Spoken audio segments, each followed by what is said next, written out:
fight. Ready. Out of the favelas and into your living room, and now one of the all-time great UFC lightweight champions, Charles Oliveira, first defended his title against Dustin Poirier. They run it back tonight. We'll see if your fellow Louisianan can make the adjustments. It looked like Poirer. On that punch right there, his opponent's compromised, DC. It's one thing to land a hard shot. It's another thing completely to land a perfect shot. And that was a perfect shot. All right, so the big storyline in this one, his offensive prowess, particularly when it comes to landing those hooks. And I know you like to play Tony Romo. You think he goes back to it here or what? I am almost certain that he's going to go back to that specific punch because it's landed every time he's thrown it. And as the fight has gone on, it is landing with more force, and his opponent is starting to wear down. So I will not be surprised if we see another one that ends the fight. Well, maybe he'll look to set up that hook again. And look at him post on the opposite side to give himself the right distance to land these beautiful knees. And that underhook helping him control that side of his opponent. Nicely done. Well, it looks as though that strike maybe opened up a cut around the eye area. Yeah, it looks like that strike opened up a cut, John, but it's nothing to worry about now, but he's got to start to protect it. And there it is. There's the hook again. DC, you saw that coming. There won't be anything extra in your paycheck this week, but nicely done. You can see him setting it up. You see him just throwing the right hand out. Beautiful placement on that flying knee. All right, so now we start to see some bruising appearing on the torso, and all of that courtesy of the body work of his opponent. Just the wherewithal to go to the body and the discipline to stay with that approach. I mean, it's just tremendous. You see a fighter with a high fight IQ following a game plan, and it's his head still attached to his body. the last time I saw an uppercut like that, it was Overeem versus Ngannou, and you know they still haven't found Alistair Overeem's head.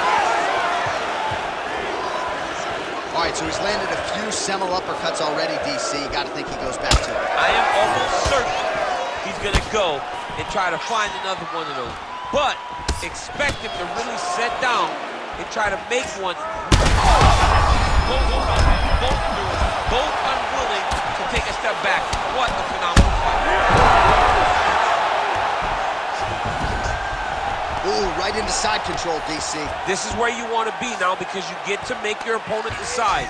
They try to turn back into you, you can attack guillotine. If they turn away to try to get to your knees, you throw your hooks in and you got all your rear choke submissions. All right, so he just decides to get up here and let the opponent up. Well, he's had next to no answers for the body shots here tonight, and now some redness really starting to develop on that side. We're starting to see. Final seconds of round one. Oh, what a way to end the round. Saved by the bell. He got stunned by a huge shot right before the horn, and now a little bit gingerly, he makes his way back to the stool. And he's only got 60 seconds to recover here, so we'll see if his corner, physically, mentally, can keep this fighter in the fight. All right, folks, here we go, round two. Charles "Du Bronx" Oliveira and Dustin Poirer. Do you believe it? This next round is underway. In the previous round, both fighters got rocked. Crowd going bananas. Big opportunity for both fighters. These are the types of fights that makes it so fun to sit right next to the octagon and call the action. He's out! Charles Oliveira! As many style points as you could produce. Whoa! Yo! Wow! That was nasty! Make the bad man stop. A nice stoppage win for him here tonight, and the other side just couldn't handle the incoming assault. A flurry of punches.